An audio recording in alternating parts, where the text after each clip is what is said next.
Okay. Next one is talking about, do I mention skills in MS Word, Microsoft Word, Excel, and PowerPoint, but never giving examples of how I use these programs?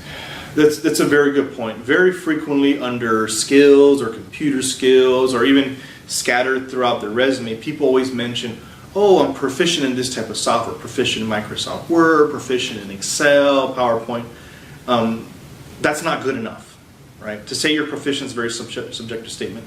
So what we want to do is prove it, give examples of it. So if you're going to say that you're proficient in Microsoft Word, you do want to mention that you've used it to create business letters, official memos, things along those lines. And how frequent do you use it?